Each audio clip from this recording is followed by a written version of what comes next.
Owen and Jester tiptoed across the gleaming linoleum floor and slipped the frog into the soup. It swam gracefully under the potatoes, pushing its froggy legs through the pale yellow broth. It circled the carrots and bumped into the celery and finally settled beside a parsnip, its bulging eyes staring unblinkingly up at Owen. "See, Tully? I told you," Owen said. "It's not hot." He plucked a carrot out of the soup and popped it in his mouth. Still cold. Not yet heated up for his grandfather's supper, Owen scurried into the pantry and hunkered down on the floor among the sacks of potatoes and jars of pickled okra and waited for Eileen. When he heard the clomp clomp of her heavy black shoes on the wooden stairs, he slapped a hand over his mouth to stifle a giggle. When he heard the kitchen door swing open, he slapped his other hand over his mouth, his shoulders shaking with a silent laugh. Then he peeked through the crack in the pantry door. Eileen stomped over to the stove in that no-nonsense way of hers. She picked up a wooden spoon from the kitchen counter and peered into the pot. Then she placed the spoon back on the counter, stepped away from the stove, jammed both fists into her waist, and said, "Owen?" Her voice had that sharp edge to it that Owen had heard so many times before. He ducked back against the pantry wall and held his breath. And then, quick as lightning, the pantry door burst open and Earlene's hand shot in, grabbed Owen by the collar, and yanked him to his feet. Eileen was not a yeller. Eileen was a snapper. "Get that frog out of there," she snapped. "You think that's funny?" she snapped. She gave his collar a shake. "You're a bad, bad child," she snapped. "And I thank my lucky stars every day that you are not mine." She gave his collar another shake. "I thank the good Lord above that your grandfather doesn't know what's going on in this house." She stumped over to the counter and began arranging pill bottles on the tray. The very idea of that poor sick old man up there in the bed not being able to do a thing but sleep and eat applesauce, and you down here thinking up ways to make my life miserable. Eileen sure knew how to ruin a good time. After supper, Owen sat on his closet floor beside the plastic tub where Tully lived and looked down at the frog. Tully was the biggest, greenest, slimiest, most beautiful bullfrog ever to be seen in Carter, Georgia. It had taken Owen nearly a month to catch him. A month of clopping through mud and scooping with fish nets, and buckets and colanders, and even a hamster cage. A month of squatting on logs, holding his breath, not moving a muscle, watching that big frog with his heart-shaped red spot between his bulging yellow eyes. A month of telling friends, Travis and Stumpy, he was going to catch that frog no matter what.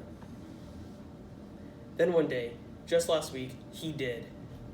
The right scoop with the right net at the right time. He had brought the frog home and made him a perfect frog house in a plastic tub in the closet. And he named him Tully Graham.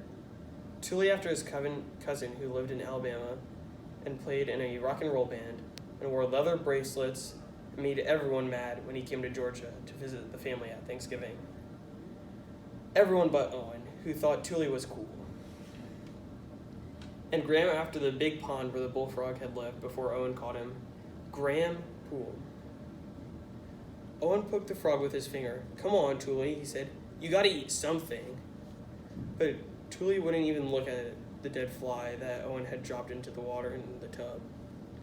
So Owen laid the chicken wire back on top of the tub, put a brick on top of the chicken wire, and flopped into his bed, staring up at the ceiling. Travis and Stumpy were probably skateboarding over at Buy Low parking lot.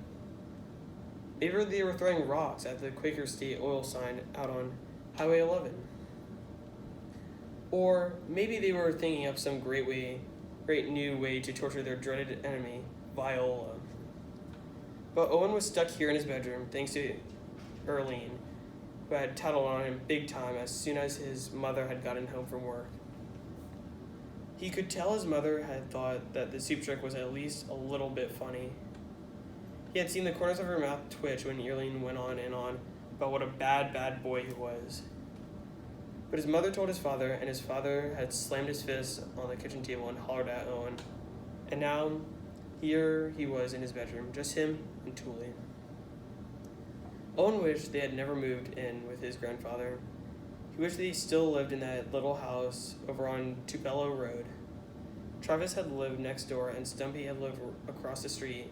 Life had been good. But then the hardware store had closed, and his father didn't have a job. So they had moved across town to live with his grandfather. There were 3 good things and 3 bad things about living with his grandfather. The 3 good things were, there was a lot of land around the house with woods and paths and sheds and the big pond where Thule had lived.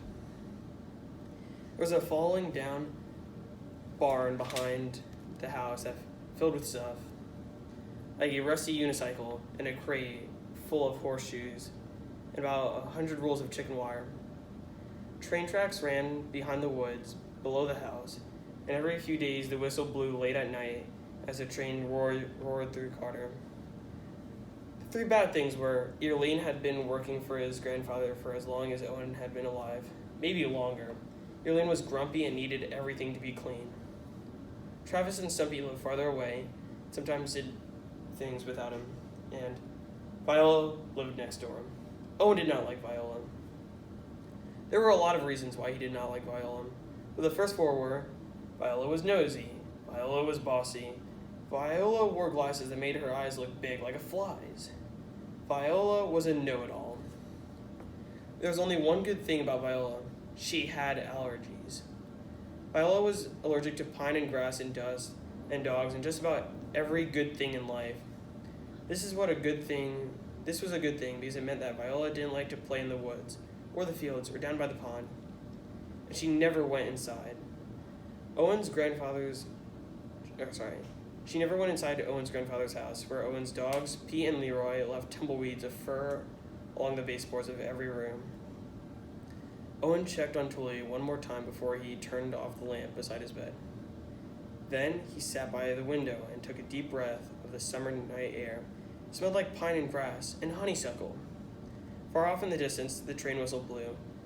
Owen waited, listening for the faint clatter of the train on the tracks to get louder and louder as it got closer to Carter. In a blink, the train was whooshing down the tracks behind the house. Clatter, clatter, clatter. And then, something else. A noise Owen had never heard before. From way down the tracks, a thud. The crack of wood, a tumble, tumble, tumble sound.